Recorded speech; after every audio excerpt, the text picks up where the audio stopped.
அணில் ஏன் uncle uncle கத்துது? அது ஜங்கிள் ஜங்கிள் தானே கத்தணும். அது ஜங்கிள் ஜங்கிள் தான் கத்தணும். அதே அங்கிள் அங்கிள் கத்துது. தாவேகா தலைவர் விஜய் அவர்கள் மீது பரபரப்பு புகார் ஒன்று அளிக்கப்பட்டிருக்கிறது. அந்த புகாரின் அடிப்படையில 3 பிரிவின் கீழ் விஜய் அவர்கள் மீது பெரம்பலூர் காவல்துறை வழக்கு பதிவும் செய்து இருக்கிறது. அண்ணன் சீமான் அவர்கள் இந்த அணில் குஞ்சுங்கள ஒரு பக்கம் காயடிச்சு விட்டுருக்கிறாரு. அதுக்கப்புறம் பெரியாரின் பேரன் அப்படின்னு சொல்லி தன்னை அடையாளப்படுத்திக் கொள்ளக்கூடிய விஜய், பெரியார் அவர்களுடைய கொள்கையை காற்றில் பறக்க விட்டு குப்பையில தூக்கி போட்டிருக்காரு பெரியார் அவர்களுடைய கொள்கைய. இது மாதிரி பலதரப்பட்ட சம்பவங்கள் நடந்திருக்கு. அத பற்றி தான் இந்த காணொளியில தெள்ள தெளிவா பார்க்க போறோம்.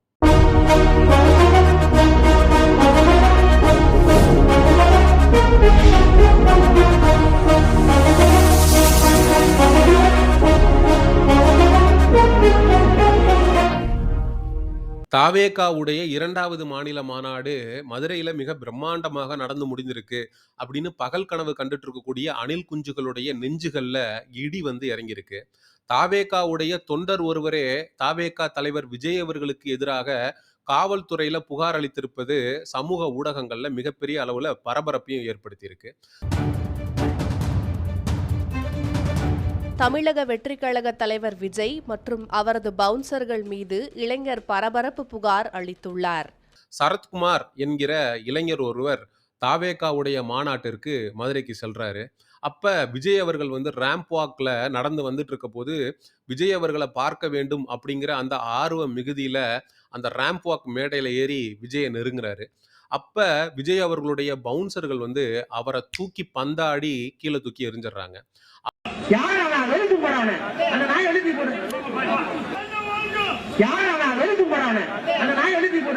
அவர் கீழே விழப்போறோம்னு தெரிஞ்சவர் கம்பியை பிடிச்சிட்டு அப்படியே தொங்கிடுறாரு. அவங்க தள்ளி விட்டதுல அவருக்கு உடம்புல அங்கங்க காயங்கள் ஏற்பட்டதாக அவர் காவல்துறையில பதிவு பண்ணியிருக்காரு. விஜய் அவர்கள் மீது கிட்டத்தட்ட 3 செக்ஷனுக்கு கீழ வழக்கு பதிவு செஞ்சு விஜய் அவர்கள் மீதும் விஜய் அவர்களுடைய பவுன்சர்கள் மீதும் தக்க நடவடிக்கை எடுக்கணும் அப்படின்னு சொல்லி இவர் தரப்புல புகார் அப்படிங்கிறது பெரம்பலூர் எஸ்பி ஆபீஸ்ல அளிக்கப்பட்டிருக்கு. ராம் மேல ஏறி கிட்ட போகும்போது பவுன்சர் என்ன மடக்கி தூக்கி கீழே தூக்கி வீசிட்டாங்க. அதனால நான் சுதாரிச்சுக்கிட்டு அந்த கம்பியை பிடிச்சி தொங்கிக்கிட்டேன். எனக்கு உடம்புல அங்கங்கே சில காயங்கள் இருக்குது. அதனால சம்பந்தப்பட்ட அவங்க மேல ஆக்ஷன் எடுக்கணும்னு நான் கம்ப்ளைண்ட் புகார் மனு கொடுத்துருக்கேன். இந்த விஜய் அவர்களுடைய பவுன்சர்களால தூக்கி வீசப்பட்ட இந்த சரத்குமார் அவர்கள் பேட்டியில என்ன சொல்றாருன்னா, எனக்கு அப்பா கிடையாது. எனக்கு வெறும் அம்மா மட்டும்தான். எங்க அம்மாவை நான் தான் பார்த்துக்கணும். எனக்கு ஏதாவது ஒன்று ஆயிருந்துச்சுன்னா எங்க அம்மாவுடைய நிலைமை என்ன அப்படின்னு சொல்லி வருத்தப்பட்டு பேசுறாரு. எனக்கு யாரும் ஃபோன் பண்ணி அது செய்கிறேன் இது செய்கிறேன் எனக்கு யாரும் என்னை விசாரிக்கவும் இல்லை. நான் அம்மா மட்டும்தான் எனக்கு இருக்காங்க. அப்பா யாரும் கிடையாது. ஸோ அதனால் பாதிக்கப்பட்டதுனால நான் எஸ்பி ஆஃபீஸில் கம்ப்ளைண்ட் கொடுத்துருக்கேன். அந்த தாவேகா தற்குறியை பார்த்து நம்ம கேட்கணும்னு நினைக்கிறது ஒன்னே ஒன்று மட்டும்தான்.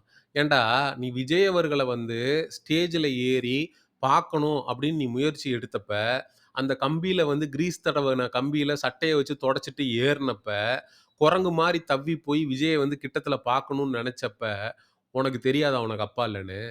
அப்போ விஜய் அவர்களுடைய மாநாட்டுக்கு போகும்போது உனக்கு தெரில அப்பா இல்லைன்னு, அந்த ரேம்ப் வாக் ஸ்டேஜில் ஏறும்போது உனக்கு தெரியல அப்பா இல்லைன்னு, அவனுங்க தூக்கி கடாசி உனக்கு அடிபட்டதுக்கு அப்புறம் உனக்கு அறிவு வருதா நமக்கு அப்பா இல்லை அம்மாவை பார்த்துக்கணும்னு?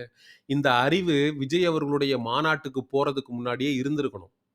விஜய் நமக்கு ஒரு மானாவையும் செய்ய போறதில்ல. விஜய் பின்னாடி போனோம்னா நம்ம குடும்பத்தை எவனும் பார்த்துக்க மாட்டான்.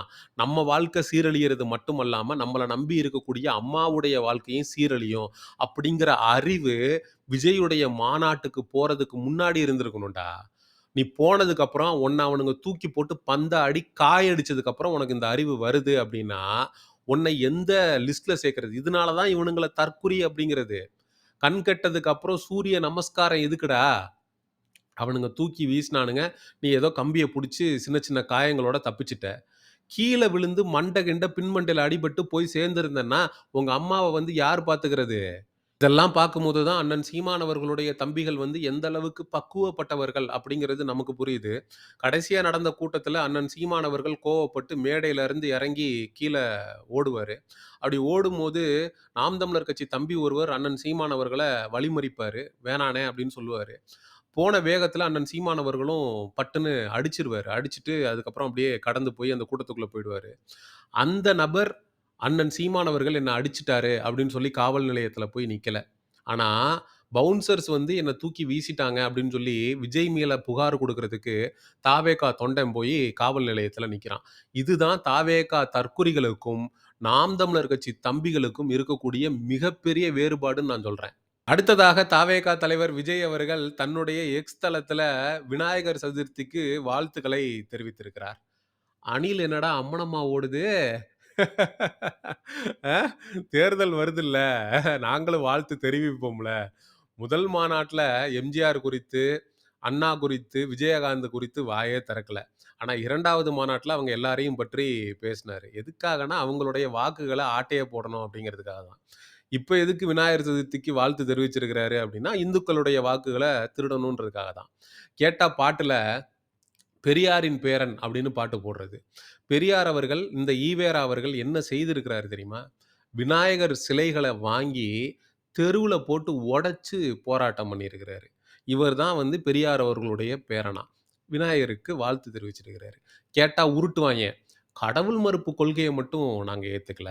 பெண்ணியம் சார்ந்த கொள்கைய மட்டும் நாங்க ஏத்துக்கல. சமூக நீதி கொள்கைய மட்டும் நாங்க ஏத்துக்கல. சாதி ஒழிப்பு தத்துவத்த மட்டும் ஏத்துக்கல. அப்படி ஒருவேளை நீங்க சாதி ஒழிப்பு தத்துவத்தை ஏற்று இருந்தீங்கன்னா, கவின் அவர்களுடைய படுகொலைக்கு வாய் திறந்து பேசியிருப்பீங்க.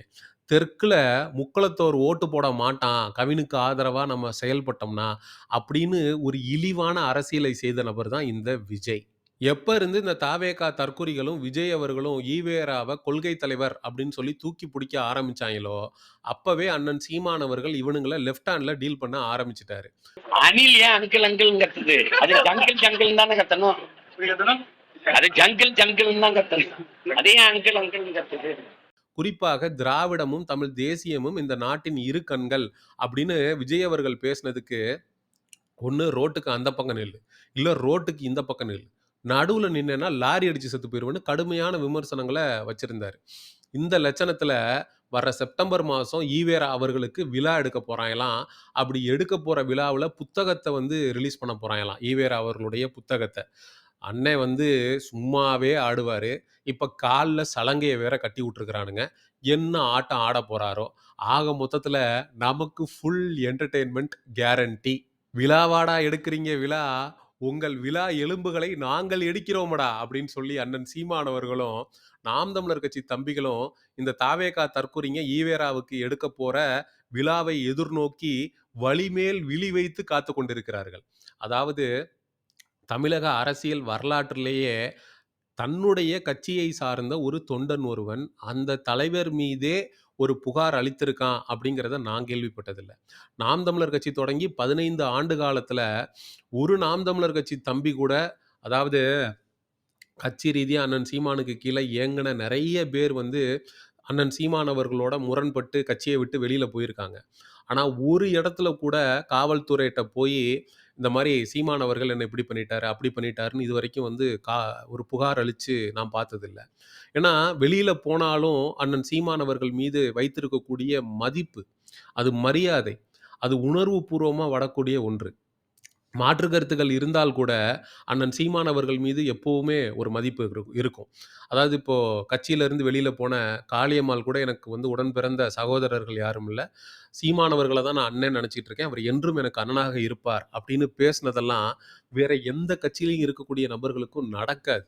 அப்ப தான் சொந்த கட்சிக்காரனே தன்னை மதிக்கல அப்படின்னா, இப்பதான் விஜய்யுடைய உண்மையான முகம் இவனுங்களுக்கு தெரிய வந்திருக்கு. ஒவ்வொருத்தனா விஜய்க்கு எதிரா திரும்ப ஆரம்பிச்சிருக்கான். இன்னும் கொஞ்ச நாள்ல தமிழக வெற்றிக் கழகத்துல இருக்கக்கூடிய இளைஞர்கள் 90 விழுக்காடு அந்த கட்சிய விட்டுட்டு வந்து, நாம் தமிழர் கட்சியில அண்ணன் சீமான் அவர்களுடைய தலைமையில இணையப் போற நாள் வந்து வெகு தொலைவுல இல்ல. இத இன்னைக்கு நீங்க குறிச்சு வச்சுக்கங்க. கண்டிப்பாக, உறுதியாக, சத்தியமாக இது நடக்கும். ஏன்னா, சுயமரியாதைய இழந்துட்டு நம்ம இருக்கோம் அப்படிங்கிறது அவனுக்கு புரிய வரும்போது, அவன் அந்த கட்சியில சத்தியமா இருக்க மாட்டான். தூக்கி போட்டுட்டு வெளியில வந்துருவான் அப்படிங்கிற நம்பிக்கை எனக்கு இருக்கு. என்னதான் இவனுங்கள தாவேக்கா தற்குறிங்க, இவனுங்கள வந்து முட்டா பசங்க, இவனுங்களுக்கு ஒண்ணும் தெரியாது அப்படின்னு சொல்லி நம்ம தொடர்ந்து விமர்சிச்சு வந்தாலும், அவனுங்களும் பக்குவப்பட்டு சரியான அரசியல் நிலைப்பாட்டை எடுக்கணும் அப்படிங்கிறதுல நமக்கு எந்த விதமான மாற்று கருத்தும் இல்லை. இந்த காணொளிய நெறைய பேருக்கு கொண்டு போய் சேர்க்க வேண்டிய கடமை நாம் தமிழர் கட்சி தம்பிகளுக்கு இருக்கிறது என்று சொல்லி காணொளியை நிறைவு செய்றேன். அடுத்த ஒரு காணொளியில் சந்திப்போம். நன்றி, வணக்கம்.